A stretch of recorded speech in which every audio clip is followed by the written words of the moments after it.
Hey stop, tu roules sur le boulevard BD, cet album est fait pour toi. Fournier, ma vie de rêve. Lorsque Jean-Claude Fournier arriva ce jour-là à la rédaction du journal Spirou pour essayer d'enfin placer ses planches de bande dessinée, il était loin de se douter qu'après Maurice Rossi et Yvan Delporte, il allait rencontrer le grand patron, Monsieur Charles Dupuis, en personne. Il est embauché. Son rêve est en train de se réaliser. Mais avant ça, le chemin fut long. Il le sera aussi ensuite. Tout est raconté par l'auteur en personne dans ce biopic en court récit tranche de vie, intercalé par des explications illustrées. Dans sa préface, Emmanuel Lepage explique que Fournier, accueilli par Franquin dans les années 60, a rendu l'appareil en transmettant tout son savoir à de nombreux auteurs, dont lui, aujourd'hui reconnu de la profession. Jean-Claude Fournier prend ensuite la main pour raconter sa vie et sa carrière depuis son premier jour.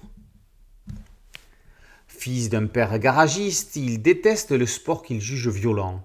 À la faveur d'un concours de bande dessinée sur le thème de la sécurité routière proposé aux élèves des Côtes du Nord, le jeune Jean-Claude se révèle et gagne un ballon de foot pour toute la classe. Un cauchemar. Chez son tonton Albert, il passe des heures à observer un bateau dans une bouteille. Il ne sait pas encore qu'en découlera des années plus tard une aventure de bisu. Ado, sa mère se met en colère contre lui parce qu'il passe des heures à lire des illustrés au lieu de suivre les cours. Noël 1965, Fournier renonce à un stage de directeur de colonie de vacances pour répondre à une invitation de Franquin.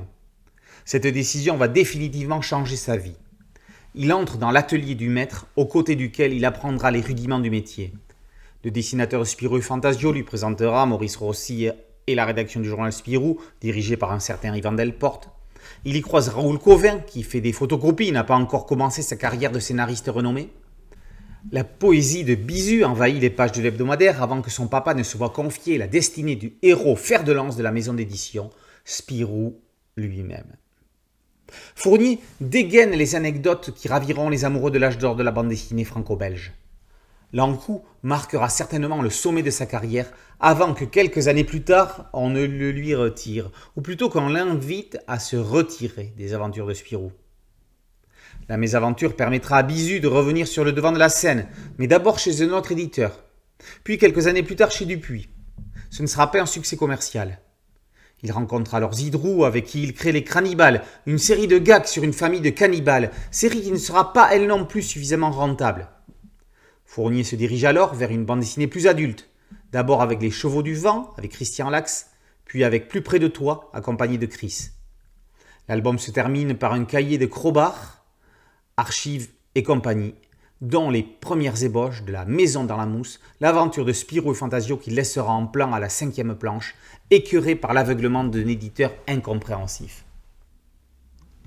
Fournier est l'un des auteurs majeurs des années 70 et des suivantes. Il se raconte ici dans des moments de vie privés ou professionnels.